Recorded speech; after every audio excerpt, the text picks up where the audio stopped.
long before the missiles pointed toward Jerusalem, long before the headlines screamed of nuclear threats. There was a name written in the ancient scrolls. Not Iran, not a nation born of politics or conquest, but Persia. And buried within that name was a mystery that would stretch across 25 centuries, from the courts of kings to the doorsteps of the apocalypse. What if I told you that the tensions erupting across the Middle East today weren't birthed in boardrooms or born from oil?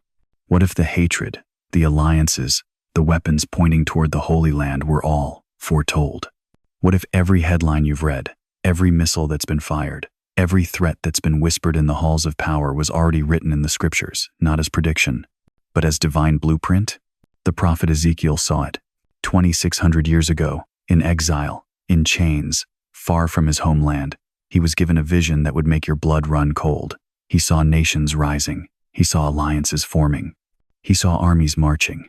And at the center of it all, a land called Persia, leading a coalition of fury toward the mountains of Israel. But here's what will shake you to your core. Ezekiel didn't just see who would come. He saw when. He saw how. He saw the earthquake, the confusion, the fire falling from heaven. He saw the aftermath that would change everything. Are you ready to discover that you're not just reading about prophecy, you're living in it? That the Iran staring down Israel today is the same Persia that was named in the ancient scrolls? That every alliance, every threat, every tremor of war was seen by eyes that look through time itself? Because what's coming next isn't just another Middle Eastern conflict. It's the fulfillment of words spoken in exile by a prophet who saw tomorrow's headlines written in heaven's ink. And if you think this is just about distant nations and ancient grudges, you're about to discover that this prophecy reaches further than you ever imagined. Before we journey into these sacred mysteries together, I want to thank every soul who has supported this message through super thanks. Your generosity means more than you know. You're not just giving. You're helping plant seeds of truth in hearts that hunger for divine revelation. Whether you support or simply listen, I'm grateful for your presence here. If this message stirs something deep within your spirit, I invite you to walk this path with us. So tell me, are you prepared to see the hand of God moving through the headlines, to witness prophecy unfolding not in some distant future, but right now, before your very eyes? Because what Ezekiel saw coming has already begun. Before Cyrus ever breathed, heaven had already spoken his name. Picture this: a prophet sits in exile, his homeland reduced to rubble, his people scattered like dust across foreign empires. The temple lies in ashes, Jerusalem is a ghost, and yet, in that moment of deepest darkness, Ezekiel lifts his head and sees something that defies every earthly reality. He sees bones, dry bones, brittle, bleached, forgotten bones, scattered across a valley of death. But then the breath of God moves. What if I told you that those bones weren't just a vision? What if they were a prophecy so precise, so literal, that 26 centuries later you could watch it unfold on your evening news? Because that's exactly what happened on May 14th, 1948, when a nation that had been dead for 2,000 years suddenly breathed. The hand of the Lord was upon me, and he brought me out by the Spirit of the Lord, and set me down in the midst of the valley. It was full of bones, and he led me around among them, and behold, there were very many on the surface of the valley, and behold, they were very dry. Ezekiel stood in that valley of impossibility, surrounded by the skeletal remains of hope itself. God asked him a question that would echo through time. Son of man, can these bones live? And Ezekiel, perhaps feeling the weight of divine mystery pressing down upon him, whispered back, "O Lord God, you know, because sometimes the only honest answer to God's impossible questions is to admit that his ways are beyond our understanding, that his timeline operates outside the boundaries of human logic, that what looks like death to us might simply be waiting." Then came the command that would shake the foundations of history: prophesy over these bones.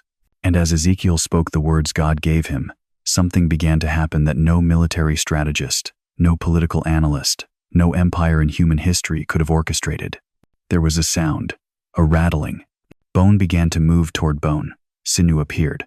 Flesh covered the framework, but they were still just bodies, beautiful, complete, but breathless, until God said, "Prophesy to the breath, that they may live." And they lived. What Ezekiel witnessed in that valley wasn't just a vision of resurrection. It was a blueprint, a divine script for one of the most astonishing reversals in human history. Because embedded within that prophecy was something so specific, so impossible to fake, that it would serve as God's signature across the centuries. Listen to what the Lord revealed through Ezekiel's lips. Behold, I will take the people of Israel from the nations among which they have gone, and will gather them from all around, and bring them to their own land. And I will make them one nation in the land, on the mountains of Israel. From the nations, all around, their own land, one nation. For over 19 centuries, those words seemed like ancient poetry. Beautiful, perhaps, but utterly removed from reality. The Jewish people were scattered to the ends of the earth. They had no army, no government, no unified identity beyond their faith. They were shopkeepers in Poland, scholars in Spain, merchants in Morocco. How could bones scattered across 100 nations possibly reassemble into a living, breathing country? But God's clock doesn't tick according to human calendars. By the 1940s, something impossible began to stir. From the death camps of Europe, survivors emerged. From the shtetls of Eastern Europe, from the ancient communities of North Africa and the Middle East, from every corner of the globe where Jewish feet had wandered, they began to move, not by political decree, not by military conquest, but by an ancient calling that pulled at their very souls. They came speaking different languages, carrying different passports, but sharing one impossible dream: home. On that spring day in 1948, when David Ben-Gurion stood before a microphone in Tel Aviv and declared the establishment of the State of Israel, he wasn't just making a political announcement. He was reading from a script that had been written in exile 26 centuries earlier. He was watching dry bones stand up and live. But the prophecy didn't stop with resurrection. Ezekiel saw something else that would have seemed even more impossible to ancient eyes. He saw the land itself awakening. Desert places blooming, waste places rebuilt, cities rising from ruins, a people not just surviving, but thriving. The land that was desolate shall be tilled instead of being the desolation that it was in the sight of all who passed by. And they will say, this land that was desolate has become like the Garden of Eden, and the waste and desolate and ruined cities are now fortified and inhabited. Travel to Israel today. Walk through the Negev desert, now green with irrigated fields. Drive through the Galilee, where vineyards stretch across hillsides that were barren for centuries. Stand in Tel Aviv, a modern metropolis that rose from sand dunes in less than a century. Look at the faces of engineers and doctors and artists who speak Hebrew, a language that was dead for 2 millennia but now flows from the lips of children in playgrounds.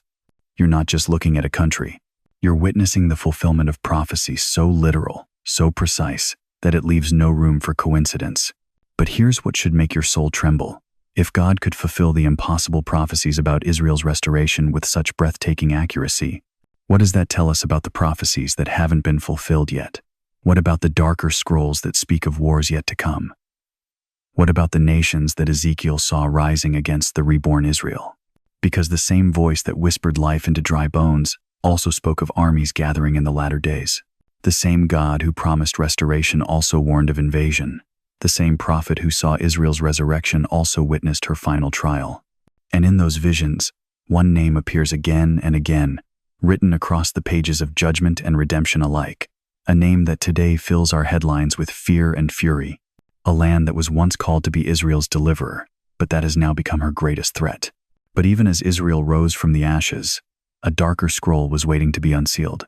Their names were whispers in Genesis, but their footsteps shaped empires. Picture this. The world is still wet from the flood. The ark has settled on Ararat's peak, and Noah's 3 sons, Shem, Ham, and Japheth, stand at the threshold of a new earth. They don't know it yet, but in their bloodlines lies the future of nations. In their DNA pulses the destiny of kings and the seeds of wars yet to come. Genesis 10 opens like a divine genealogy, but don't mistake it for mere family records. This is the table of nations, God's blueprint for how humanity would scatter across the earth. And hidden within these ancient names are the origins of every people group that would one day touch the story of Israel. Among Japheth's sons, we find a name that echoes through history: Madai, the father of the Medes. From his loins would spring a people of the mountains, fierce warriors who would carve their kingdom from the rugged highlands of what we now call Iran. They were not city builders or temple architects. They were survivors of stone and snow, bound by blood loyalty and unyielding in battle. But the story doesn't end with Japheth. Turn your eyes to Shem, and there you'll discover another son whose name carries prophetic weight, Elam. His descendants, the Elamites, would settle the fertile plains of southwestern Iran, near the Persian Gulf. Unlike their mountain cousins, the Elamites became masters of commerce and politics, controlling ancient trade routes and wielding influence that stretched across the known world. Do you see what's happening here? God wasn't just recording genealogies. He was mapping out the spiritual geography of the ages. Two bloodlines, Madai and Elam, would one day converge to form the heart of an empire that would reshape the ancient world, the Medo-Persian Empire. But here's where it gets breathtaking. These weren't random tribal movements. This was divine orchestration, because long before Cyrus the Great ever drew breath, long before the golden palaces of Persepolis rose from the dust, God had already positioned the players on his cosmic chessboard. The Medes and the Elamites, mountain strength and valley wisdom, warrior spirit and political cunning. Two peoples, destined to unite under one banner, destined to serve a purpose that would echo through eternity. What purpose, you ask? The liberation of God's people from Babylon, the rebuilding of Jerusalem's temple, the restoration of a nation that seemed lost forever. But that's only the beginning of their story. You see, Persia's role in biblical prophecy is like a great symphony with multiple movements. Sometimes they're the hero, sometimes they're the enemy, sometimes they're the instrument of God's mercy, sometimes they're the target of his wrath. Think about it. In the book of Daniel, we see Persia rising to crush Babylon and set God's people free. In the book of Esther, we witness Persia nearly destroying the Jews, only to become their protector. In the book of Ezra, Persian gold rebuilds the temple. In the book of Nehemiah, Persian authority restores Jerusalem's walls. And yet, in the closing chapters of biblical prophecy in Ezekiel 38 and 39, Persia stands among the enemies who will march against Israel in the last days. How can this be? How can the same nation be both deliverer and destroyer, both friend and foe? Because Persia, modern Iran, was never just a nation. It was a role, a part in God's eternal drama, a people chosen not for righteousness, but for purpose. And that purpose has shifted with the tides of spiritual history. In ancient days, when Babylon held God's people captive, Persia was the rod of liberation. When Israel needed rebuilding, Persian wealth flowed like a river toward Jerusalem. When Haman plotted genocide, Persian power became the shield of protection.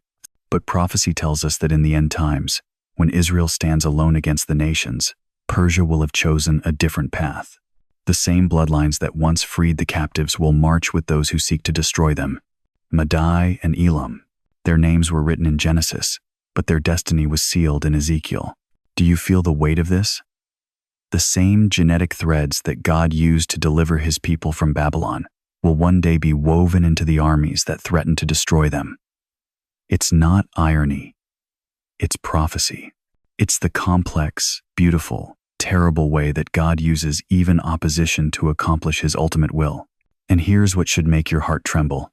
We're living in the generation that might witness this transformation. The Iran of today, the spiritual heir of ancient Persia, is already positioning itself as Israel's greatest threat. The same land that once sent Cyrus to rebuild Jerusalem now sends missiles to destroy it. The same soil that birthed Queen Esther now breeds those who call for Israel's annihilation. Genesis named them. Prophecy claimed them. History is fulfilling them. But don't think for a moment that God has lost control of this story. Don't imagine that the rise of Persian hostility caught heaven by surprise. Every move, every alliance, every threat has been seen, known, and accounted for in the divine plan. The sons of Madai and Elam were always destined for this moment. Their bloodlines were traced not just in genealogies, but in prophecy. Their futures were written not just in the table of nations, but in the scrolls of the end times. What started in Genesis will find its conclusion in Revelation. And you? You're not just reading about it. You're living through it. You're witnessing the slow, inexorable movement of God's plan across the centuries. The names that were whispered in Genesis are shouting in today's headlines. But bloodlines are not destiny until prophecy seals them with fire. A pagan throne, yet heaven called it anointed. Picture this. In the halls of Babylon, where Jewish exiles wept by foreign rivers, where Daniel interpreted dreams for godless kings, where hope seemed buried beneath the weight of 70 years of captivity, God was already writing the name of their deliverer, not a Jewish prince, not a son of David, but a pagan king who had never heard the name of Yahweh, never walked in the temple courts, never offered a single sacrifice on Israel's altar. His name was Cyrus, and over a century before he drew his first breath, the prophet Isaiah spoke words that would echo through eternity. Thus says the Lord to his anointed, to Cyrus, whose right hand I have grasped to subdue nations before him. Isaiah 45:1. Anointed. That sacred title reserved for priests, for kings of Israel, for the chosen ones who carried God's covenant, placed upon the head of a Persian emperor who worshipped false gods and ruled by the sword. What kind of God does that? What kind of sovereignty reaches into the heart of darkness and calls forth light? What kind of love uses the very empires that enslaved his people to become the instruments of their freedom? The rise of Cyrus the Great was no accident of history. It was prophecy wrapped in royal robes. Born in the rugged highlands of Persia, heir to a minor kingdom, yet destined to become the most powerful man on earth. But his true calling wasn't written in palace scrolls or military strategies. It was inscribed in the mind of God long before time began. Isaiah saw him coming, not just saw, he named him.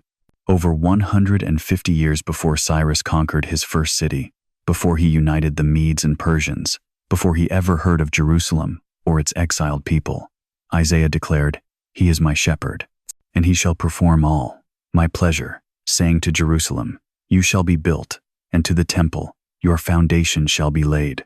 Isaiah 44:28. My shepherd. Think about that.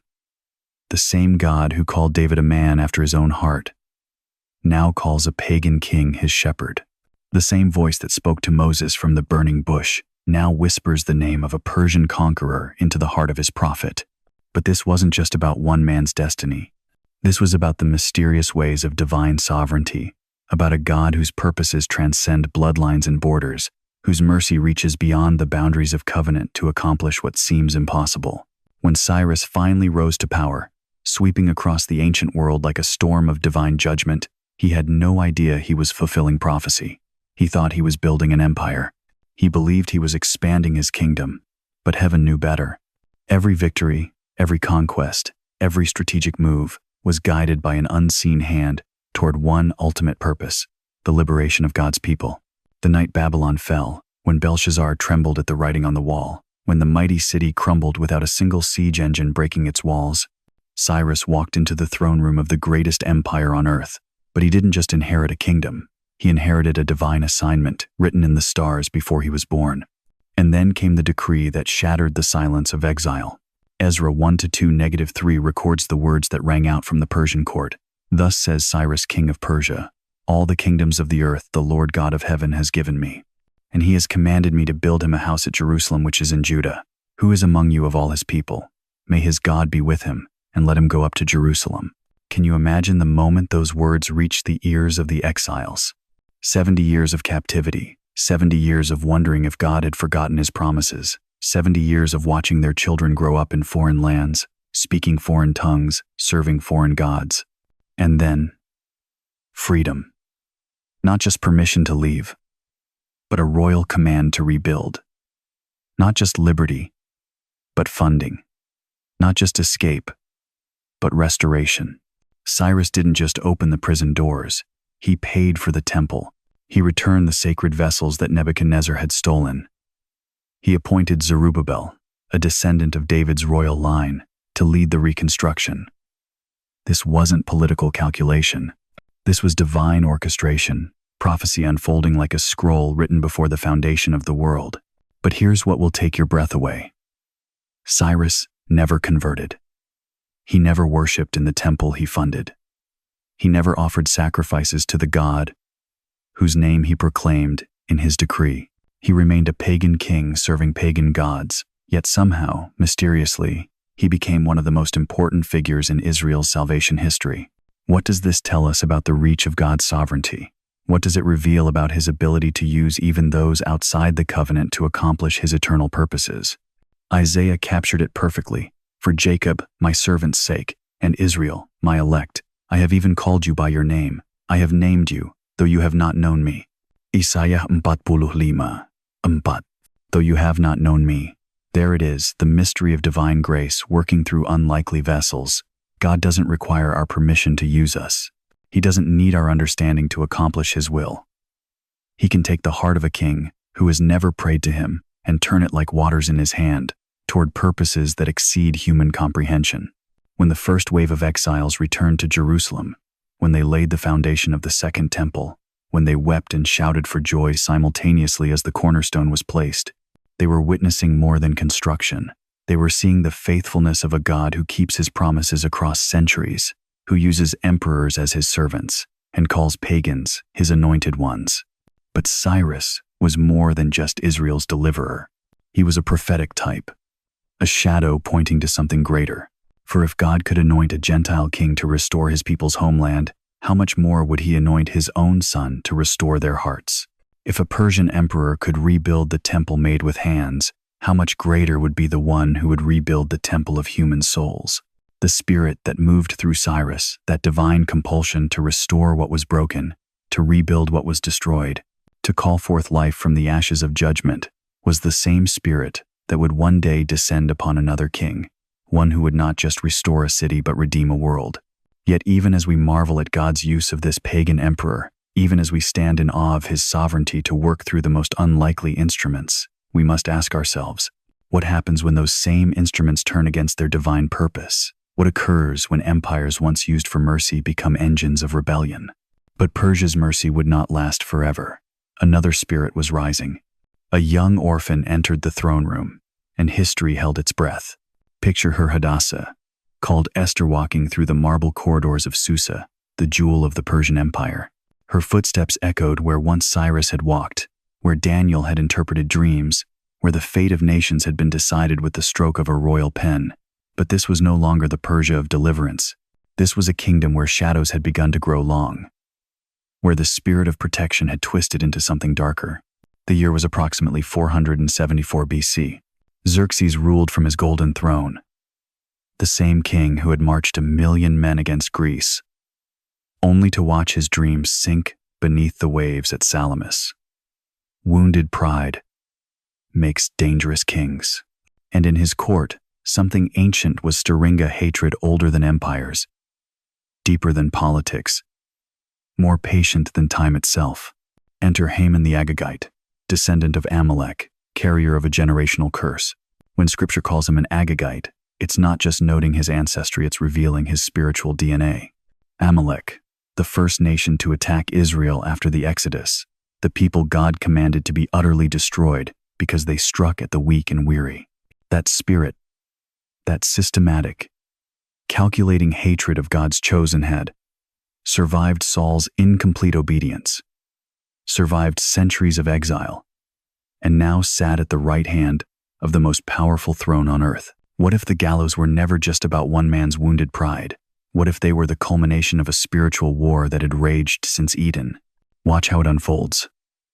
Mordecai, sitting at the king's gate, refuses to bow. Not out of arrogance, but out of spiritual discernment. He sees what others cannot, that this bow is not merely political courtesy, but spiritual surrender. And Haman's rage? It burns with supernatural intensity because this refusal touches something primal, something that recognizes in this Jewish exile the very seed that was promised to crush the serpent's head. All the Jews, Haman whispers to the king, scattered and dispersed among the peoples. Their laws are different from those of every other people. He doesn't speak their name at first. He dehumanizes them, makes them a problem to be solved rather than a people to be preserved. It's the language of genocide, wrapped in the silk of political necessity. And Xerxes? He hands over his signet ring without even asking which people Haman means to destroy. The same empire that once recognized the hand of the God of Israel now signs a death warrant for his people with casual indifference. The transformation is complete protector, has become predator. But heaven was not sleeping. For years, perhaps decades, God had been moving pieces across the board of history. An orphan girl, beautiful beyond measure, raised by her cousin in exile, was positioned not by chance but by divine appointment. Esther, whose very name means hidden, was about to reveal that sometimes God's greatest interventions come through the most unlikely vessels. When Mordecai sends word of the decree, when he clothes himself in sackcloth and ashes at the palace gates, when he calls upon Esther to risk everything, he speaks words that have echoed through millennia. Who knows but that you have come to your royal position for such a time as this? For such a time as this, not for comfort, not for crown and luxury, but for crisis, for the moment when hell unleashes its fury and heaven needs a voice in the courts of power. Esther's 3 days of fasting mirror Christ's 3 days in the tomb. Her willingness to approach the king uninvited. If I perish foreshadows the cross where another would say, not my will, but yours be done. This is not just palace intrigue. This is intercession of the highest order, the kind that stands between the sword and the people, between the decree and the destruction. And when she enters that throne room, when the king extends his golden scepter, when she finds favor in his sight, heaven moves. The king cannot sleep. He calls for the Chronicles to be read. He discovers Mordecai's unrewarded service. The gallows intended for the righteous become the execution ground for the wicked. Haman dies on the very instrument he prepared for Mordecai's death. Do you see the pattern? Evil always digs its own grave. But here's what will make your spirit tremble. The Purim celebration that followed, the festival that still marks this deliverance today, was instituted not just as remembrance but as prophecy. Because the spirit that built those gallows, the hatred that whispered genocide in the king's ear, the supernatural fury against God's covenant people, it didn't die with Haman. Look at Iran today. Listen to the chants echoing from Tehran. Death to Israel. Watch the proxy wars, the missiles pointed at Jerusalem, the patient funding of terror networks designed to surround and strangle the Jewish state. The geography has shifted, the weapons have evolved, but the spirit is ancient, persistent, unchanged. What was Haman's plan? Annihilation on a single day across 127 provinces. What do Iran's leaders promise? The complete destruction of Israel, the wiping away of the Zionist entity from the map of the Middle East. What drove Haman's rage? The existence of a people whose very survival testified to the reality of the one true God. What drives Iran's obsession today? The same spiritual rebellion, the same hatred of the seed, the same demonic fury against the apple of God's eye. But if the pattern holds and God's patterns always hold, then Iran's gallows are already being prepared, not by human hands, but by divine justice. Esther saved her people by intercession, by risking everything to stand in the gap. Today, there are intercessors, still standing believers around the world, who fast and pray for Israel, who cry out for the peace of Jerusalem, who understand that the battle is not against flesh and blood, but against spiritual wickedness in heavenly places. The Queen's courage reverberates through time. When she chose to speak rather than stay silent, when she chose to risk rather than remain safe, she became a type and shadow of every believer who must stand in their generation for truth, for justice, for the protection of the innocent. The king who once delivered Israel is gone. And now, Persia's shadow turns toward Zion. Long before missiles pointed toward Jerusalem, long before the chants of death to Israel echoed through the streets of Tehran, there was a star. And beneath that star, something extraordinary happened. Persian sages, men of knowledge, men of power, men who served in the very courts where Daniel once stood, fell to their knees before a Jewish child. Picture this moment, if you can. The most learned men of the Persian Empire, heirs to centuries of astronomical wisdom, abandoning their palaces, their libraries, their positions of influence, to follow a light in the sky, not for conquest, not for political gain, but to worship. Who were these mysterious figures that Matthew calls simply the Magi? The Greek word magoi wasn't just a casual term. These were the priestly class of Persia, the keepers of ancient knowledge, the advisors to kings. These were men who studied the movements of heaven and earth, who interpreted dreams and visions, who held the spiritual pulse of an empire. And they came, seeking the King of the Jews. But here's what will stir your soul to its depths. These weren't random stargazers stumbling upon a celestial curiosity. These were men who knew. They had been prepared. Because centuries before that star appeared, a Jewish exile named Daniel had walked their halls. He had served in their courts. He had been elevated to chief of the wise men in the very kingdom these magi now served. Daniel had left them a legacy. Can you imagine the scrolls that Daniel must have shared, the prophecies he must have spoken, the timeline he must have revealed? In Daniel chapter 9, the prophet was given one of the most precise prophecies in all of Scripture, a countdown to the coming of Messiah. Know and understand this. From the time the word goes out to restore and rebuild Jerusalem until the Anointed One, the ruler, comes, there will be 7 sevens and 62 sevens. The Magi had done the math. They had inherited Daniel's calculations. They had preserved his prophecies. They had been watching, waiting, counting the years until the promised king would arrive. And when that star blazed across the heavens, they didn't see an astronomical anomaly. They saw the fulfillment of everything Daniel had foretold. Think about the journey they undertook. Hundreds of miles across desert wastes, weeks, perhaps months, of travel. These weren't poor pilgrims seeking charity. These were wealthy, influential men who came bearing gifts that would make headlines today. Gold declaring his royalty, frankincense acknowledging his divinity, myrrh prophesying his sacrifice. They understood who they were meeting. But here's what should make you tremble with awe. While Herod, the king in Jerusalem, was plotting murder, while the religious leaders, just miles from Bethlehem, remained indifferent, while God's own people largely missed the moment of his arrival. It was Persians, foreigners, pagans, men from the land we now call Iran who became the first to worship the newborn king. The irony cuts like a sword through time. The same soil that today breeds hatred toward Israel once produced the first worshippers of Israel's Messiah. The same region that now funds terror against the Jewish people once sent its wisest men to honor a Jewish child. The same empire that threatens to wipe Israel from the map was once moved by the Spirit of God to bow before the Prince of Peace. What happened in that humble house in Bethlehem wasn't just a visit. It was a prophetic statement. It was God demonstrating that his love, his salvation, his kingdom would reach beyond the borders of Israel. That even Persia, even the enemies of his people, could be drawn to the light of his Son. But the visit was brief. The Magi delivered their gifts, received their divine warning in a dream, and departed by another route. They vanished back into the eastern horizon, back to their empire, back to their courts. And with them went something precious, Persia's last recorded act of reverence toward the God of Israel. As the star faded, so did their devotion. What happened next is one of history's most tragic transformations. The land that once sent its sages to worship the Christ child would eventually rise in rebellion against his people. The empire that once honored the Prince of Peace would become an architect of war. The soil that once echoed with prayers of adoration would one day reverberate with threats of annihilation. Something ancient had begun to awaken. You see, the story of the Magi isn't just a beautiful Christmas account. It's a prophecy in reverse. It shows us what could have been, what should have been, what once was when Persia recognized the sovereignty of Israel's God and bowed before his anointed king. But prophecy has two edges. If Persia could once produce worshippers, it could also produce warriors. If it could once send gifts, it could also send armies. If it could once follow a star to honor the king, it could also follow the banner of rebellion to challenge his kingdom. And that's exactly what Ezekiel saw.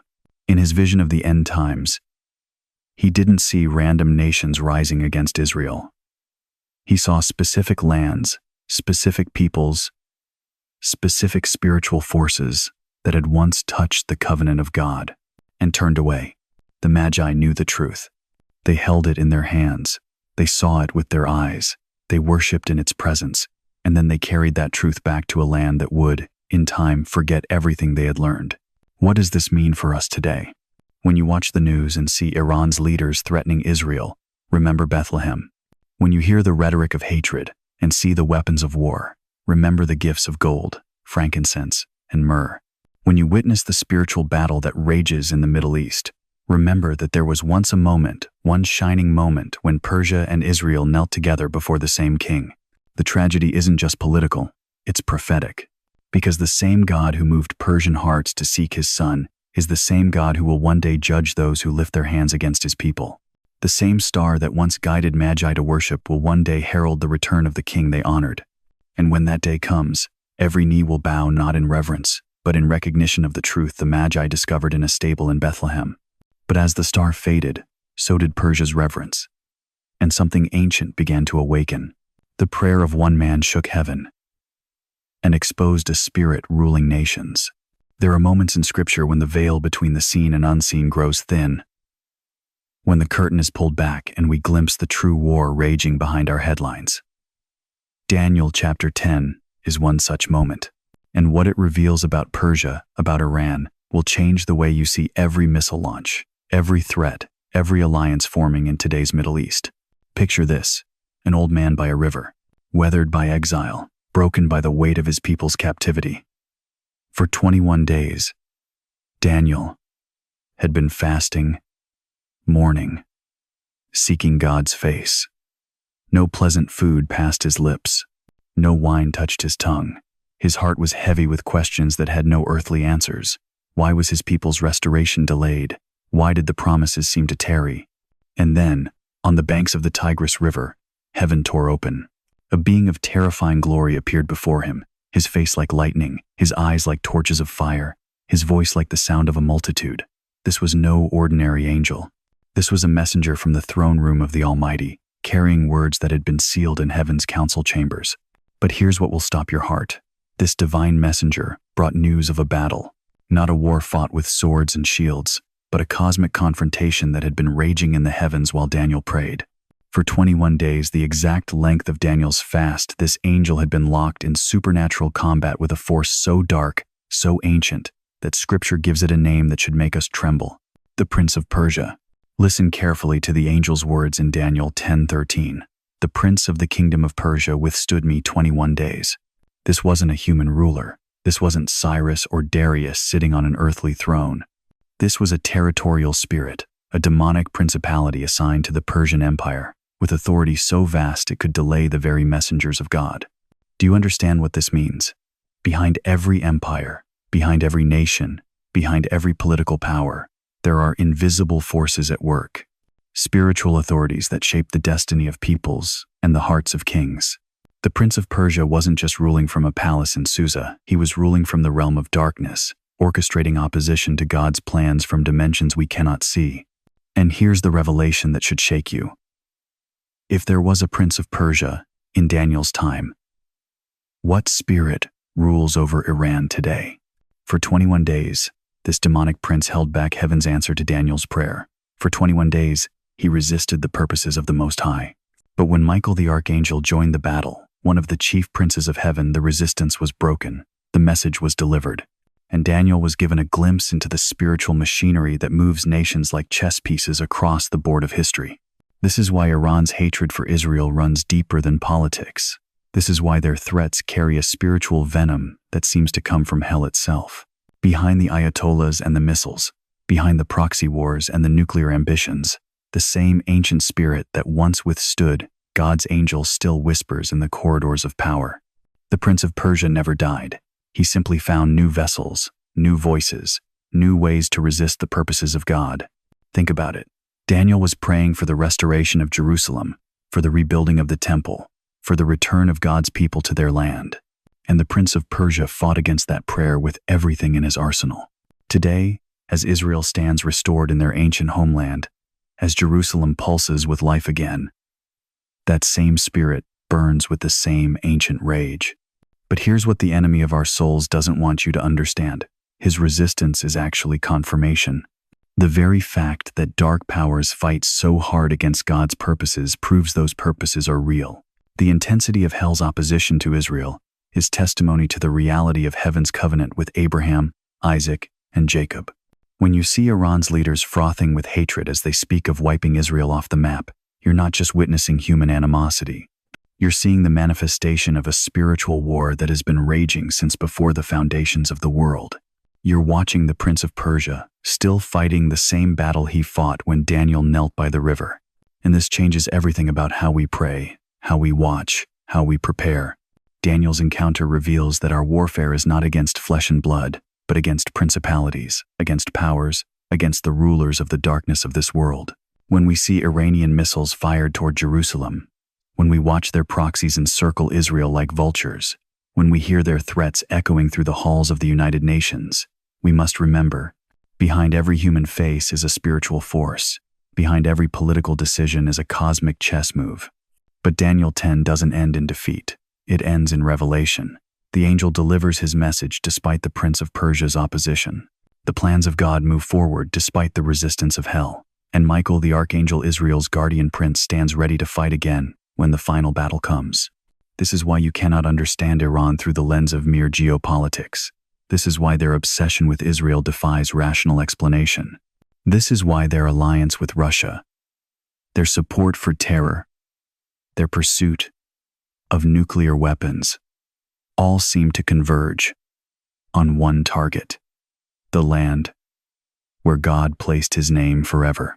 The Prince of Persia is still whispering, still resisting, still marshaling forces for one final assault against the purposes of the Almighty.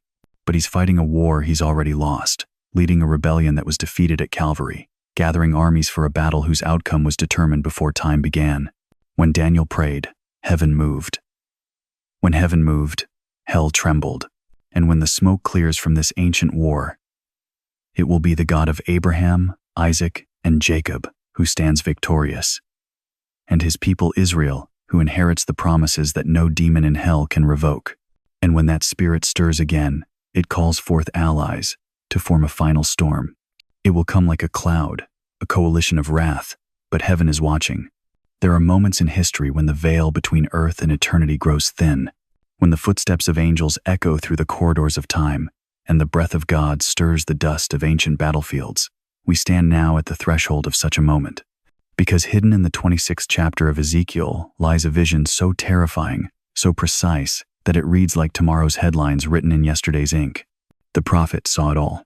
600 years before Christ walked the earth, while Israel languished in Babylonian exile, Ezekiel was granted a glimpse into the final act of human rebellion, a war unlike any other, not fought for territory or resources, but for the very soul of God's covenant with his people. And at the center of this apocalyptic storm stands a familiar name, written in ancient script but pulsing with modern menace: Persia. Listen carefully to what the Spirit whispered to Ezekiel in the silence of captivity.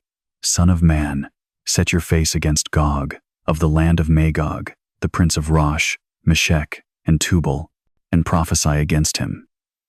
Persia, Ethiopia, and Libya are with them. Ezekiel 38:2-5. Do you hear it? The sound of nations gathering like storm clouds on the horizon? This is not metaphor. This is military intelligence, delivered from the throne room of eternity. Gog of Magog, the mysterious prince from the uttermost north. Scholars have traced this ancient territory through the mists of history, following bloodlines and borders until the trail leads to one unmistakable destination: the vast expanse we now call Russia, the bear of the north, slumbering for centuries, but destined to wake with claws extended toward Jerusalem. But Gog does not march alone. Ezekiel names his allies with chilling precision, as if reading from a divine war briefing. Persia, modern Iran, the ancient empire that once freed Israel from Babylon, now transformed into her most venomous enemy. Ethiopia and Libya, ancient kingdoms of Cush and Put, today's Sudan and Libya, already aligning themselves with Tehran's axis of hatred. And most shocking of all, Gomer and Togarmah, the ancestral lands of modern Turkey, NATO ally turned Islamic stronghold, now whispering sweet poison in Iran's ear. What if I told you that these very nations, Iran, Russia, Turkey, Sudan, Libya, are not just mentioned in Ezekiel's prophecy, but are actively forming the exact alliance he described? That their military advisors meet in Damascus? That their weapon systems interlock like fingers of a clenched fist? That their hatred for Israel burns with such intensity that it illuminates the darkness of our headlines? This is not coincidence. This is covenant. God's covenant with Abraham, Isaac, and Jacob, written in blood and sealed with promises that no earthly power can break. But here's what will make your soul tremble. Ezekiel saw not just who would come, but when. After many days, you will be visited. In the latter years you will come into the land of those brought back from the sword and gathered from many people on the mountains of Israel, which had long been desolate. They were brought out of the nations, and now all of them dwell safely. Ezekiel 38:8. After many days, in the latter years, into a land brought back from the sword. Do you see it? Israel had to be reborn first. The dry bones of Ezekiel 37 had to rattle and rise before the armies of Ezekiel 38 could march. The Jewish people had to be scattered to the four winds and then regathered, exactly as prophesied, exactly as we witnessed in 1948, before this final confrontation could begin. And they will come, Scripture says, like a cloud to cover the land. Picture it. Columns of tanks stretching to the horizon. Aircraft blotting out the sun. Missiles bristling like the spines of some prehistoric beast. The greatest military force ever assembled. 5 nuclear powers united by nothing but their shared hatred of the apple of God's eye. They will come when Israel dwells securely, when her people live in unwalled villages, when they have acquired cattle and goods and dwell at the center of the land. Look around you. When in history has Israel been more prosperous? When have her deserts bloomed more abundantly? When has she been more secure behind her iron dome, more confident in her technology, more settled in her ancient inheritance? The stage is set. The actors are taking their places. The curtain is about to rise on the final act of human arrogance. But here's what Gog doesn't know. Here's what Persia cannot see. Here's what Russia and Turkey and all their allies have forgotten in their rage. It will be in the latter days that I will bring you against my land, so that the nations may know me, when I am hallowed in you, O Gog, before their eyes. Ezekiel 38-16. This war is not about oil or territory or even revenge. This war is about revelation. God is going to use this coalition of hatred to reveal his glory to a watching world. When they come like a cloud, he will answer like thunder. When they breathe threats, he will speak judgment. When they raise their fist against heaven, he will lower his hand in wrath. The earthquake will come first, the greatest seismic event in Israel's history, shattering the foundations of the earth and the confidence of the invaders. Then confusion will grip the armies of Gog, and every man's sword will be turned against his brother. Friendly fire will become divine judgment. Allies will become enemies. Order will collapse into chaos, and then the sky will open. Fire and brimstone, hail and rain, the very arsenal of heaven unleashed upon those who dare to touch the apple of his eye. And I will rain down on him, on his troops, and on the many peoples who are with him, flooding rain, great hailstones, fire, and brimstone. Ezekiel 38-22. This is not war, this is worship. Not just the defeat of armies, but the vindication of promises made to Abraham under desert stars. Not just the protection of Israel, but the proclamation to every nation that the God of Jacob still keeps covenant. What if the next war is not one of strategy, but of judgment? What if every alliance forming, every missile pointed toward Jerusalem, every threat whispered in the halls of power is simply heaven's way of gathering the wicked for harvest? And when the boots reach the mountains of Israel, God himself steps onto the battlefield. No army could stop them. So heaven broke them. Picture this moment if you can. 5 nations, united in hatred, their war machines rolling like thunder across the northern mountains of Israel. Russia's bear, Iran's eagle, Sudan's lion, Libya's serpent, Turkey's wolf, all descending like a storm cloud that swallows the horizon. Tanks stretching beyond counting. Missiles bristling like steel thorns. Soldiers whose eyes burn with ancient rage. This was not just an invasion. This was the culmination of 26 centuries of prophetic inevitability.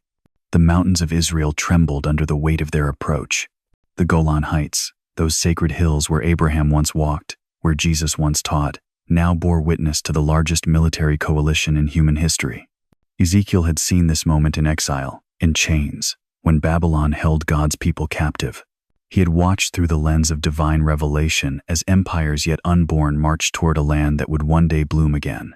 But as these armies crested the hills, as their commanders raised their weapons toward Jerusalem, as the world held its breath waiting for the slaughter to begin, something shattered the morning air.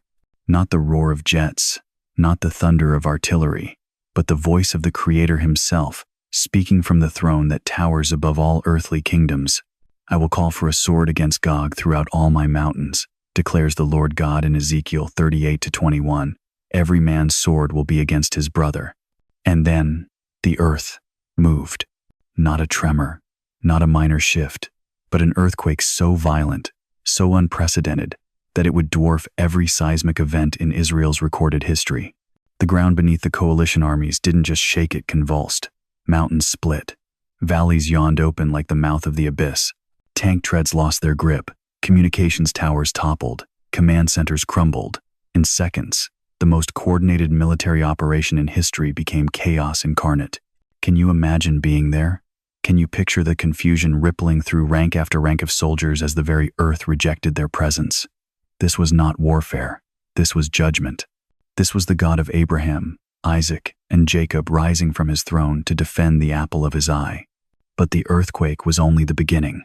As dust clouds billowed and armies stumbled, something even more terrifying began to unfold. The coalition forces, thrown into panic, began turning their weapons on each other. Russian artillery, meant for Israeli cities, exploded in Turkish camps. Iranian missiles, programmed for Jerusalem, detonated among Sudanese troops. The alliance that had taken years to forge dissolved in minutes as friendly fire became a hurricane of destruction. I will rain down on him flooding rain, great hailstones, fire, and brimstone. Ezekiel 38-22 thunders across the centuries.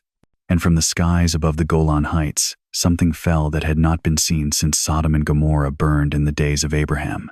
Fire, not from jets or rockets, but from heaven itself. Hailstones the size of boulders, each one guided by the hand of divine justice. Brimstone raining like judgment upon those who dared to raise their fist against the covenant people of God. The sky became an arsenal, and every weapon belonged to the Almighty.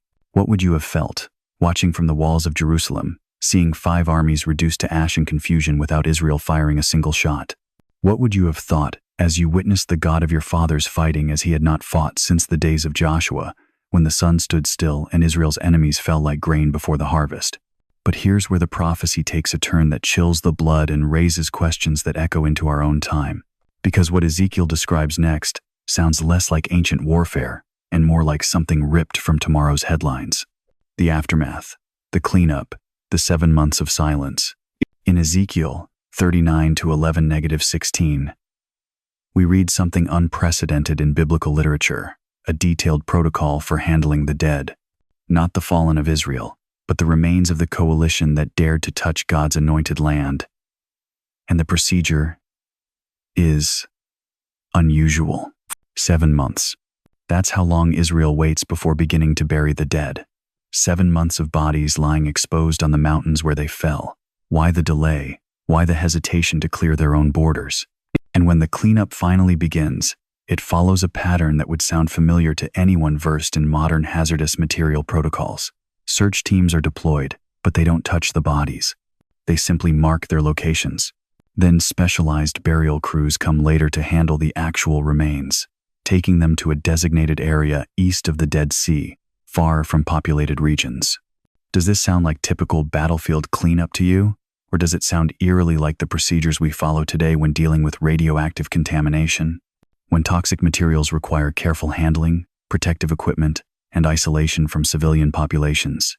I'm not claiming this is definitively nuclear warfare, but consider, how would a 6th century prophet describe weapons of mass destruction he had no vocabulary for? How would Ezekiel explain radiation sickness, fallout zones, or contamination protocols using the language of his time? The prophecy goes further. I will send fire on Magog, and on those who live in security in the coastlands, declares Ezekiel 39-6.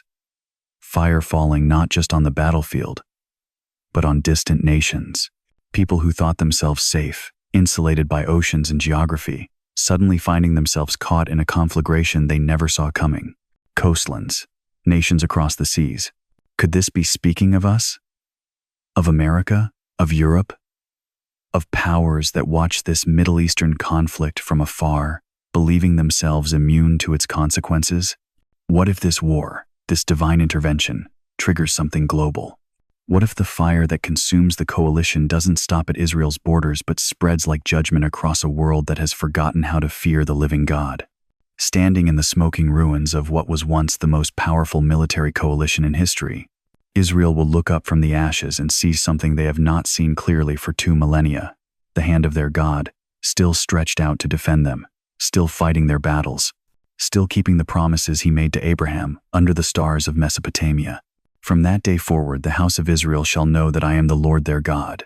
Ezekiel 39-22 declares, not through theology or tradition, but through undeniable, supernatural intervention. When 5 armies lie broken at your feet and you never lifted a sword, there's only one explanation left. And perhaps, just perhaps, this moment of divine revelation will crack open hearts that have been closed for centuries. Perhaps Jewish eyes will begin to see what their Gentile brothers have proclaimed for 2,000 years. That the Messiah, promised in their scriptures, is not coming for the first time, but returning.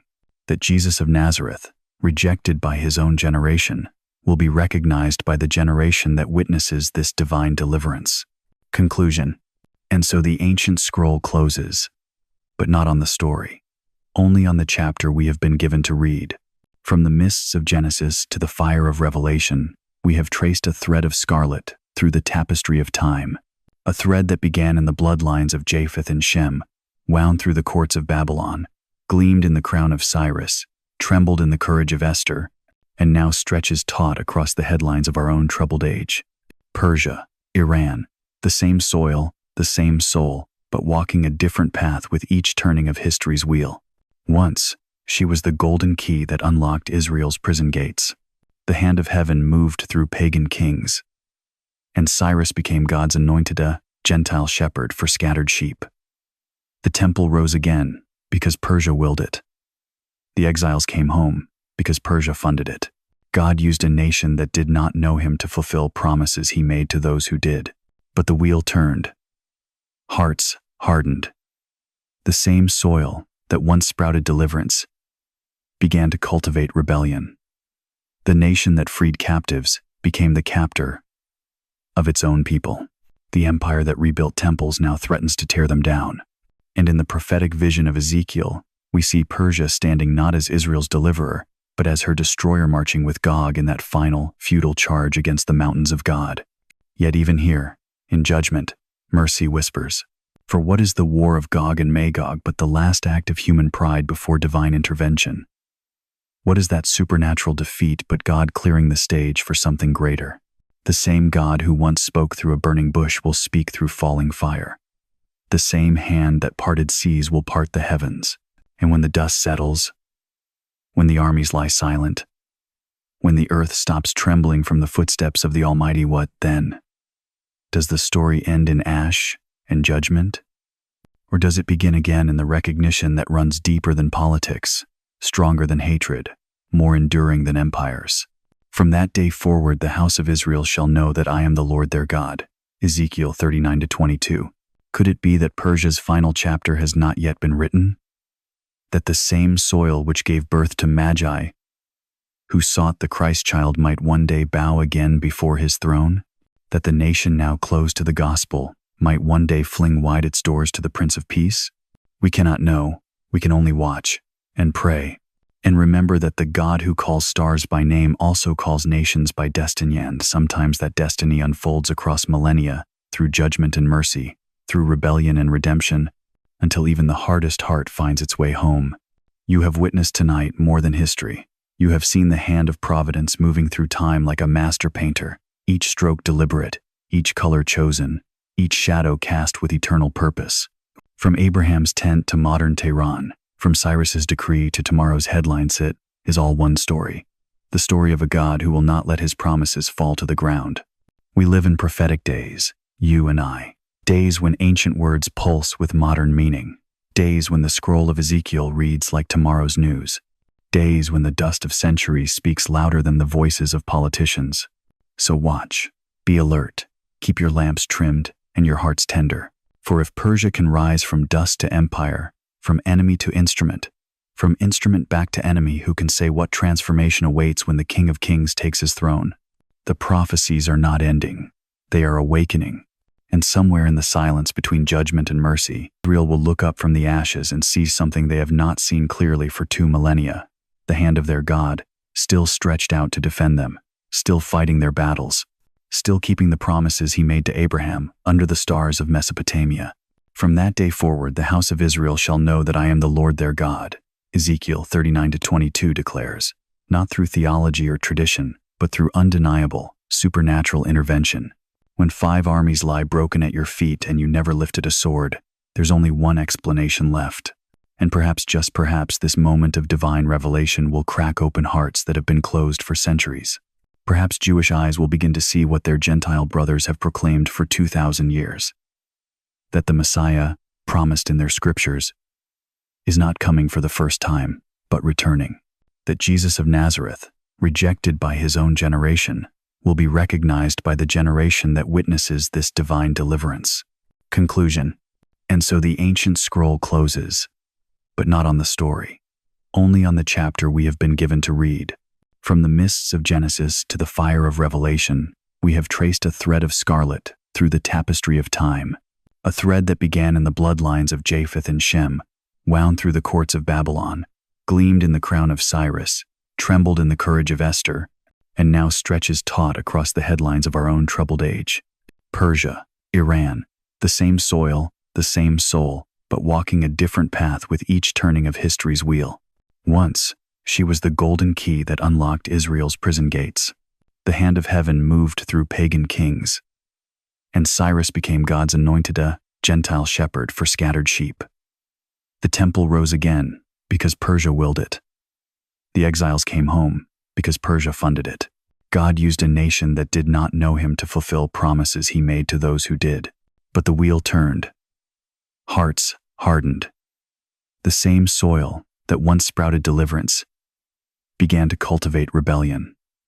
The nation that freed captives became the captor of its own people. The empire that rebuilt temples now threatens to tear them down. And in the prophetic vision of Ezekiel, we see Persia standing not as Israel's deliverer, but as her destroyer, marching with Gog in that final, futile charge against the mountains of God. Yet even here, in judgment, mercy whispers. For what is the war of Gog and Magog but the last act of human pride before divine intervention? What is that supernatural defeat but God clearing the stage for something greater? The same God who once spoke through a burning bush will speak through falling fire. The same hand that parted seas will part the heavens. And when the dust settles, when the armies lie silent, when the earth stops trembling from the footsteps of the Almighty, what then? Does the story end in ash and judgment? Or does it begin again in the recognition that runs deeper than politics, stronger than hatred, more enduring than empires? From that day forward, the house of Israel shall know that I am the Lord their God. Ezekiel 39-22. Could it be that Persia's final chapter has not yet been written? That the same soil which gave birth to Magi, who sought the Christ child, might one day bow again before his throne? That the nation now closed to the gospel might one day fling wide its doors to the Prince of Peace? We cannot know, we can only watch and pray, and remember that the God who calls stars by name also calls nations by destiny, and sometimes that destiny unfolds across millennia, through judgment and mercy, through rebellion and redemption, until even the hardest heart finds its way home. You have witnessed tonight more than history. You have seen the hand of providence moving through time like a master painter, each stroke deliberate, each color chosen, each shadow cast with eternal purpose. From Abraham's tent to modern Tehran, from Cyrus's decree to tomorrow's headlines, it is all one story. The story of a God who will not let his promises fall to the ground. We live in prophetic days, you and I. Days when ancient words pulse with modern meaning. Days when the scroll of Ezekiel reads like tomorrow's news.